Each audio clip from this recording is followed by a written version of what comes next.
हर हर महादेव, जय Bholenath. YouTube channel भक्ति सागर में आपका स्वागत है। दोस्तों, चैनल पे अगर आप पहली बार हैं तो चैनल को सब्सक्राइब कर लें, बेल आइकन के बटन पे भी क्लिक कर दें ताकि आने वाली वीडियो की नोटिफिकेशन, पूजा पाठ से संबंधित जानकारी की वीडियो आप तक सबसे पहले समय पे पहुंचती रहे।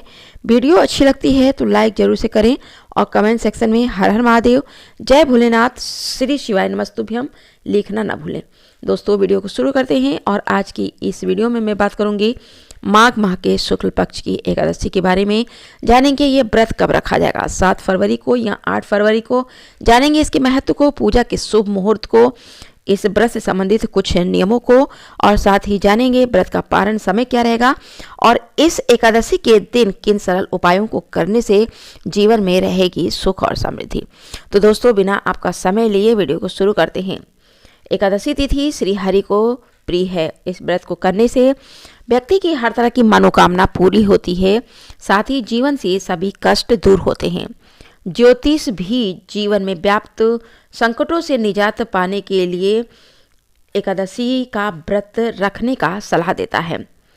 एकादशी के दिन विष्णु जी की पूजा करते हैं और माघ महीने के शुक्ल पक्ष की जो एकादशी होती है वो जया एकादशी कहलाती है।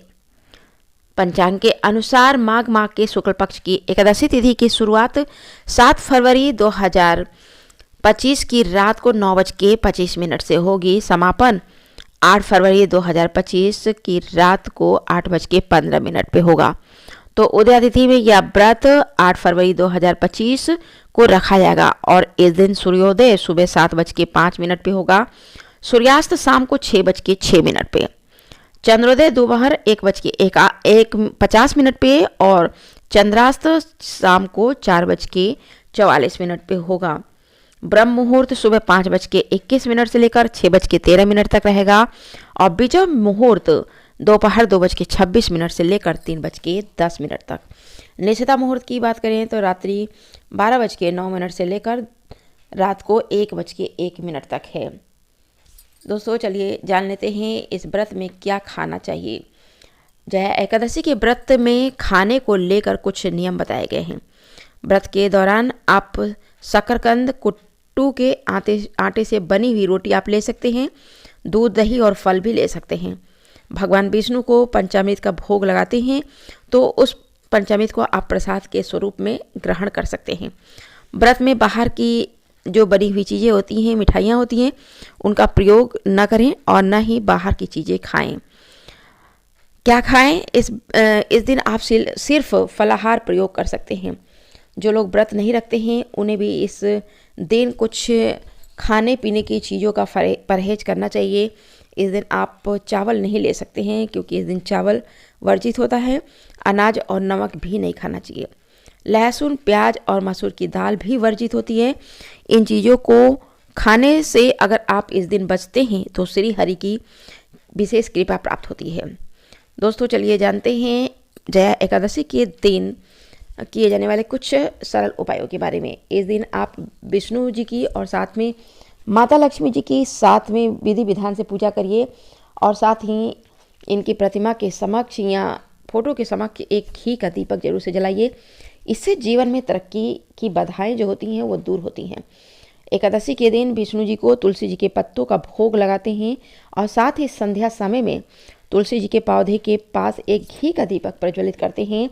विष्णु जी के मंत्रों का जो है मंत्र ओम नमो भगवते वासुदेवाय नमः का अगर 11 बार जो है जाप करते हैं और 11 बार तुलसी जी की परिक्रमा करते हैं तो इससे जो है घर में सुख और समृद्धि आती है।